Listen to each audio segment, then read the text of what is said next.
Having passion is one thing, but having people like you and many others who have guided me, supported me, and given me some tremendous insights that I can then convert into action is really the game changer here. And one great example of that is today, having this unique initiative where we get to speak to incredible women like Mansi. Mansi, I was so excited about today's session. I've read up extensively on you, and just the fact that we're going to be interacting with a woman like you, a strong, hardworking woman who has achieved so much in spite of all the odds. It's truly an honor and a privilege to be the one moderating this session. So before I go ahead with my questions, I quickly wanted to introduce Mansi for those who've not read up as extensively. Mansi is a para athlete and a para badminton world champion. She began her international sporting career in 2015 after she met with an accident, and presently she's ranked world number 2. What's really inspiring is that she has been listed as the next generation leader by Time magazine, the first Indian athlete to receive such a recognition. So it is such a matter of pride for our country to have women athletes like Mansi. Of course, BBC has named as one of the 100 most inspiring and powerful women. So, getting these kind of global accolades is no small feat. I can assure everybody. And then finally, the cutest thing is Barbie celebrated Mansi and her achievements by modeling a one-of-a-kind Barbie doll to her likeness to inspire young girls. So nothing I say will be enough to express my admiration for Mansi. But let us start, nevertheless, with her talking a bit about her journey and, how she made such a fantastic, mark for herself in the sports field after her accident, and how she inspired so many women with her achievements. So Mansi, over to you. Hi, Dr. Namita. Thank you very much for having me. Thank you to all the people who are here listening to me and giving me an opportunity to present my views or share my story. Thank you for taking out time. I know you all are busy with your jobs, and it's very thankful. I mean, I'm blessed to be talking today with group of doctors who I personally have so much of respect and admiration for, uh, because of doctors I'm currently alive and sitting and getting whatever recognitions, achievements, but it's only because of you all, everybody's hard work, that I have been able to, I'm sitting right in front of you. So yes, Dr. Namita, tell me, like, how do we start this conversation? So why don't you start from the very beginning? Tell us about the accident, and then how you lifted yourself into a positive frame of mind and decided to get into para badminton. And how was the journey? I'm sure it must have been tremendous amount of hard work that you put in to become the current number 2. So just tell us about that journey, because just listening to your story is going to be so inspiring, Mansi. The highs, the lows, everything. So, I am a software engineer by profession, and I have been, since childhood, I've been involved in sports. I have been a badminton player. I used to also go for football coaching. So, since childhood, the sports wala thing has been put up into me. I've studied in a government school, central school. My father was a scientist at Bhabha Atomic Research Center. So, I've studied in the public school, Anushakti Nagar in Mumbai, and the exposure that I had in my school was tremendous. Like, we were, as kids, asked to participate in all the co-curricular activities, all the sporting activities, and it has shaped me. Taking part in competitions, debates, rangoli, whatever, like you name it, and we've taken part. So it has helped us to shape our attitude, our the culture of the people, everyone. I mean, it has been a great start for all of us. Since 12, I've been training at a coaching facility, and I was part of my school competitions. I used to represent my college. After graduating from engineering, I used to play for my corporate after I landed a software job. And one day, like 1 year after my graduation and almost 1 year into my work, I was on my way to work and I met with an accident. I was 22 years old at that time. This is almost in December 2011. So this will be my 10th accident anniversary, which I'll be celebrating this year, a decade. Yeah, but I can say last 10 years or last 9.5 years, it has been a journey. Sport has actually helped me to, it has helped me to quicken my rehab process. It has helped me to recover quickly. The analogy through sports has helped me to understand life. It has helped me to understand how to deal with loss, how to deal with wins, and I have been blessed to have great network of people who have been my support system, my school friends, college friends, office friends, and I had support of great doctors actually. When I was in hospital, I underwent almost 6 surgeries, 2 surgeries on day one, and every 5 7 days I was wheeled into an OT for one or the other surgery to fix one or the other thing. And I would get like one day I got one panic attack in my hospital. I mean during my OT journey, and I said that now I don't want to go into an operation theater again. But the doctors have been very kind. They would calm me down and say, "Okay, just it's a matter of few minutes. Let's go. We'll wheel out you properly, and you'll be fixed better and able to deal with things better." So I had some great support of doctors and even my colleagues. And at one point, I was doing my software job and also representing India at international events. Managing was getting too tough. Like I would put in almost 9 to 10 hours in work and 5 to 6 hours into training, and every day I would get super exhausted by getting up at 4 in the morning and sleeping at around 10 10:30, and not a minute of rest. Only the travel time between my journey was the only rest time that I used to get. And it was incredible. One day I decided that sport is something, this is my age, let me pursue. Jobs rahenge market mein, I'll able to deal with it. And one day I just left my job and pursued para badminton professionally full time. I In 2018 I shifted to Hyderabad at Gopichand Academy, and since then I've been training here. In 2019 I became a world champion, a tag which I proudly boast. And yeah, 2020 was the year with so many recognitions and awards where sport definitely took a little turn or a little backseat. But then I think my whatever hard work in all these years, 2020 was the year where I got a lot of recognitions with Barbie, Time, BBC, and multiple other folks. And I feel honored. I feel proud. I think it's not just. I mean, I say it's not just me who was rising alone. It was so many people around me who helped me to come back stronger and create my name in the field of sports. Or like even in my whichever field I was in, I had great support, and I think without support, I would not have been sitting here. I have goosebumps as you were talking. Just the positivity, the passion, the enthusiasm with which you're speaking, we can almost see the whole, the journey. So thank you so much for sharing that with us.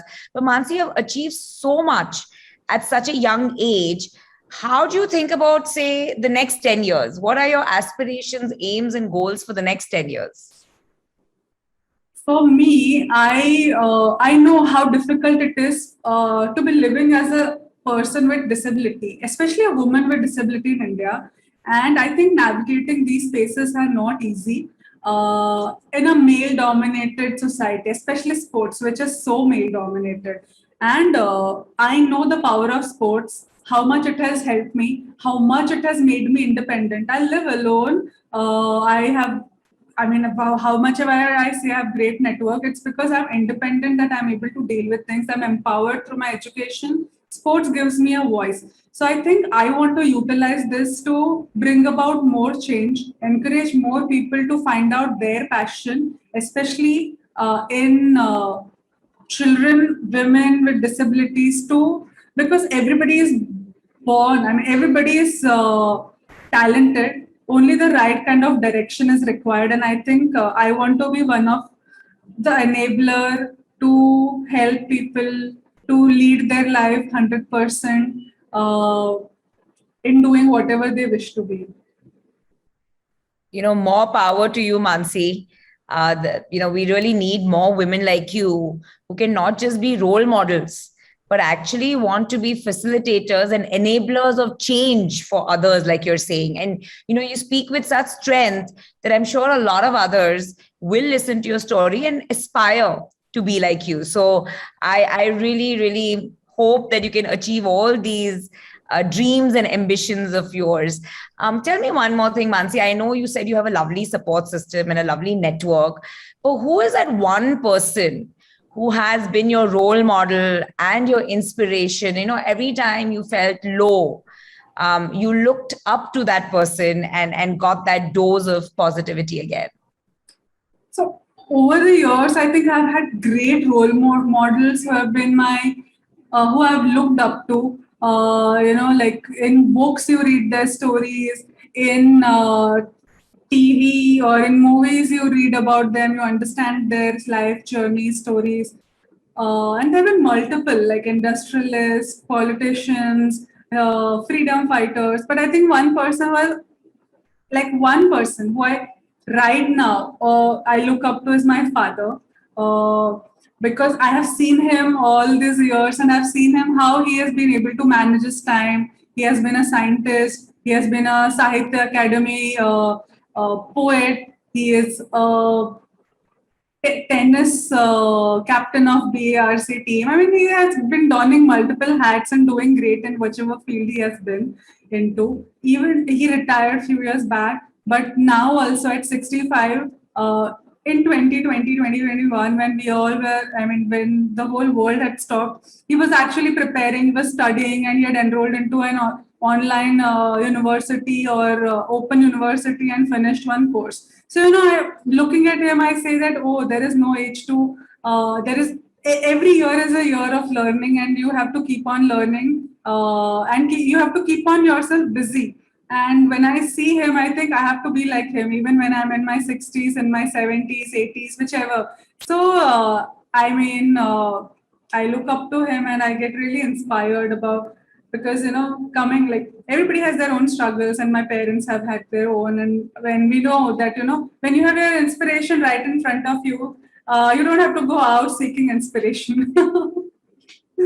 I can so relate to your story and everything you said, Mansi. And one thing, of course, is I can tell now a lot of it is genetic, because all the traits you were listing, I see those traits in you, the never say die, the positivity, the trying to do multiple things, the spirit, the courage. So I think a lot of it is genetic.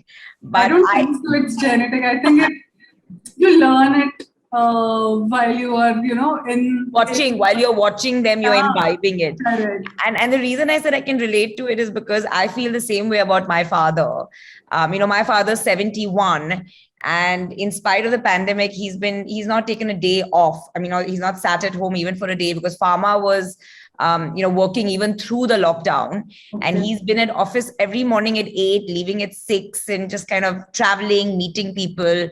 And like you said, he does it all, and he just has so much positivity and lifts other spirits. And when we look at them, we almost feel like we're diluted versions of them.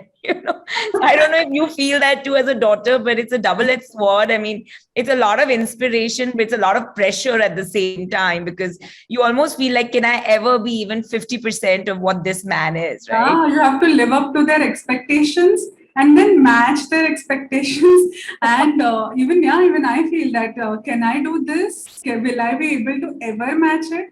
But I think this is how it is. Everybody in my family, we all, like, I look up to my sister, I look up to my brother, and everybody has been a very hardworking professional in their personal and professional life. So I think, yeah. No, and it's all about, you can learn something from everybody. You just have to have the mindset like you do, of always seeking the best in people and seeing how you can imbibe it. So I can definitely see that in you. And of course, we are lucky to have lovely families, which is also an added advantage, right? One more question I had for you, Mansi. I think we have, yeah, we have 5 more minutes. One more question I had for you, Mansi, is, everything right now, the media is hot in terms of conversations around the Olympics, which just ended, and our Indian athletes did really well. I mean, and made us proud. But as an athlete yourself, what do you think are some of the measures we need to take as a country to really take India higher up in the ranking where sports is concerned, in every type of sport? So I think it's a great question. First of all, Olympics have just got finished, but then from 23rd we have Paralympic Games which are beginning, and whoever are listening, please support all the Paralympians, know their stories, and understand more. We all as athletes require support, and it's only people who are interested into sports can take the sports to the next level. I, as an athlete, this year I'm not participating at this year's Paralympic Games because of multiple reasons. I'm going to put out a post on my social media too. But yeah, I think what needs to be done, there is a lot. Like, I, as a person with disability, a sports person with disability, I feel I require an accessible sporting stadium. I require a mindset of coaches and trainers who want to train people with disabilities. I want to live in a completely inclusive world where there is no distinguish between age groups or abilities in the same manner, and there is equal opportunities for everyone. Like, sports should be accessible not only to the youngsters but even to the senior citizens, and not only to the able-bodied people but also to the disabled. And if we are able to generate such kind of ecosystem and sporting culture around us, I don't think we are going to come back with a single digit medal tally. We are going to be in double or triple digit in future. You never know. And I think there are so many other avenues that needs to be improved. Like, there's so much of there should be more involvement. There should be private and the public partnership into sports. More NGOs should come up. More corporate should support sporting activities. More and more people should be supporting our sporting athletes. I think, as people who are listening, let there be more support from fans. Let sports have fans, because then there will be also fans asking questions, and there will be accountability and transparency. And when there is always an answer, like question for accountability, you can definitely find, or you will definitely find, more transparent systems coming up with reduced of red tapeism. And when red tapeism is reduced, I think a lot of paperwork for people will be reduced, and more athletes can be supported. Oh, how beautifully said. And I especially liked your point on we need more fans. And, if for everything, we can't just look at the government, there has to be a citizens movement as well. Like, almost like a ground level, bottoms up approach where citizens are demanding things, asking for things, supporting the athletes, and it's the power of many. So I liked all your points, but that perspective, Mansi, I must admit, was a very unique one that you gave, and very important one, which we see in a lot of developed countries. So I really hope that everything you say comes true. And in this journey of India, we see those double and triple digit numbers that you just spoke about. One last question, Mansi. What is your one advice for women in general? Because you started your conversations by saying that not just as a woman athlete, but in general, women do feel like a minority and do face societal biases. So what is the one thing that you've overcome, you've learned, that you'd like to share with other women as a take-home message or as a learning? Yeah. So I'll tell you this, that I have faced multiple level of bias and discrimination, be it in my sports, be it in my career as a software engineer. And at first I felt, oh, I am facing this bias is because I'm a person with disability. But later on, I realized that whoever I am, I'm still going to be facing this bias. And as women, we have to prove ourselves every day. It's so unnecessary. My male counters don't have to do that, but I have to do that. And every woman I have spoken to has to do that. It's so unfortunate. And I also realized that, men around us have to be a part of this movement where there are people who feel ashamed that they call themselves as feminist. I feel every person, every male, every female should be able to have that power that yes, I'm a feminist. I support women's equality and I'm also an enabler. Let everybody be, everybody around us have empathy to understand that yes, not everybody comes from the same background, from same kind of system, and we all require support of each other at one or the other point. And let us be those enablers. And I think I feel I have to do that. I have to, if I have to work harder, I will do that. If I have to prove myself to everyone, I'll do that. If this is going to be my job, I'll do that because my ambition is to rise and there should be nobody stopping me. And if there is anybody, it only should be me. Nobody else should be telling me you can't do this. Only I should be able to tell myself. And I want to sleep when I go back home properly. So let I be the one who decide where I want to be. And I want every woman to think like that. That I should have, I am the, I have the rowing, I have the row of my own boat. I am You're the the one. driver's seat. You're the driver, like. I have the steering wheel of my own car. Yes. But Mansi, just real quick, but can you give us one example of the discrimination you feel you faced as a woman, both as an athlete and as a working woman? Just one example that comes to your mind in each of these. Okay, so I'll tell you this. When I was a software engineer, I had learned one of the top software languages. I was very fluent in coding, and I was one of the very few developers. And still, when I asked for one project, or when I would request that this is the time for me to lead, I would always have to prove myself. Okay, oh, will you be able to do that? When do you wish to get married? When do you want to, will you be able to come for longer shifts if need be? So, these are the questions that I was asked so frequently. And I thought my male counterparts have not been asked such questions. Why am I asked? So I had to prove myself. See, this is the code that I can write. This is the language fluency I have in my coding. So that was one. And as a sports person, the system is completely different. Like right now, I'm fighting a cause where I am not in the team for the Paralympic Games in spite of having a strong candidature, and I have to fight for my rights. So, it's not easy.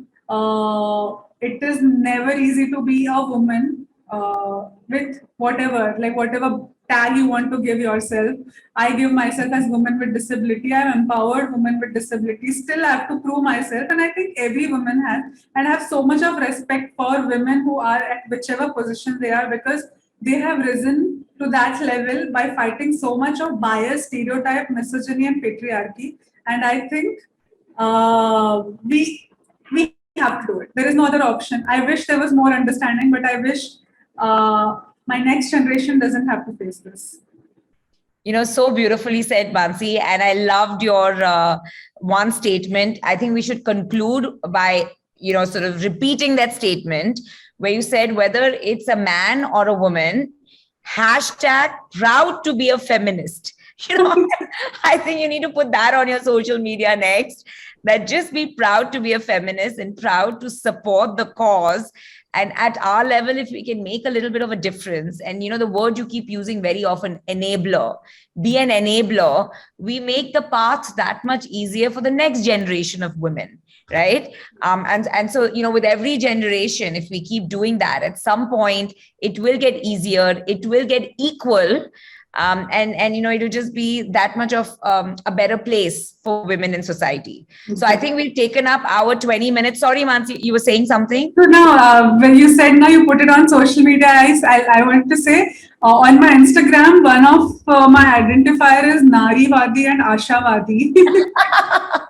That is so beautifully said, Narivadi and Ashavadi. I completely endorse that. I had only 20 minutes with you, but in those 20 minutes, I've become a big fan, Mansi. And, Emcure will keep doing a lot. Emcure is a leading company in women's health. And so we bring a lot of inspiring women to various forums. And I can assure you this is our first, but not the last of our interactions. We would love to showcase you to the rest of the world so you can inspire many with your warmth and your achievements and your positivity. Thank you again, Mansi, for your time.